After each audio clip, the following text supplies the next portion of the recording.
Agnes of Montepulciano, O.P., was a Dominican prioress in medieval Tuscany, who was known as a miracle worker during her lifetime. She is honored as a saint by the Catholic Church. Life. Agnes was born in 1268 into the noble Tuscany family in Graciano, a frazione of Montepulciano, then part of the Papal States. At the age of 9, she convinced her parents to allow her to enter a Franciscan monastery of women in the city known as the Sisters of the Sack. After the rough religious habit they wore, they live a simple, contemplative life. She received the permission of the Pope to be accepted into this life at such a young age, normally against church law. In 1281, the lord of the castle of Priscino, a fief of Orvieto, invited the nuns of Montepulciano to send some of the sisters to Priscino to found a new monastery. Agnes was among the nuns sent to found this new community.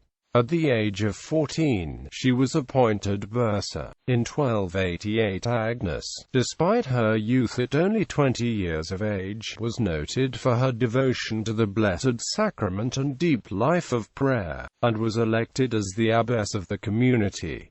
Though she gained a reputation for performing miracles, people suffering from mental and physical ailments seemed cured by her presence. She was reported to have multiplied loaves, creating many from a few on numerous occasions, recalling the gospel miracle of the loaves and fishes. She herself, however, suffered severe bouts of illness which lasted long periods of time. In 1306 Agnes was recalled to head the monastery in Montepulciano. Agnes reached a high degree of contemplative prayer and is said to have been favored with many visions. After her return, she proceeded to build the church Santa Maria Novella to honor the Blessed Mother, as she felt she had been commanded to do in a mystical vision several years earlier.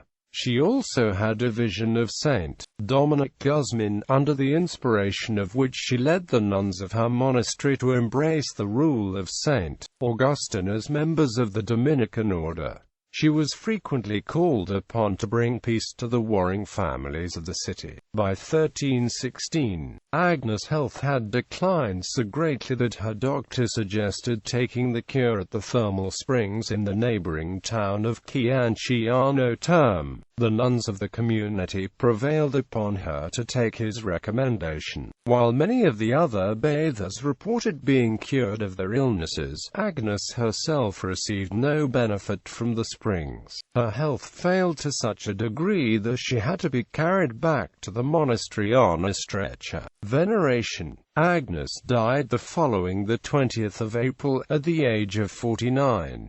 The Dominican friars attempted to obtain balsam to embalm her body. It was found, however, to be producing a sweet odor on its own, and her limbs remained supple. When her body was moved years after her death to the monastery church, it was found to be incorrupt. Her tomb became the site of pilgrimages. Some 50 years later, a Dominican friar, the Blessed Raymond of Capua, who served as confessor to Saint Catherine of Siena, wrote an account of Agnes' life. He described her body as still appearing as if she were alive. Catherine herself referred to her as our Mother, the glorious Agnes. Catherine made a pilgrimage to Montepulciano while visiting her niece, Eugenie, who was a nun there. Agnes was canonized by Pope Benedict XIII in 1726. Her feast day is celebrated within the Dominican order on the 20th of April.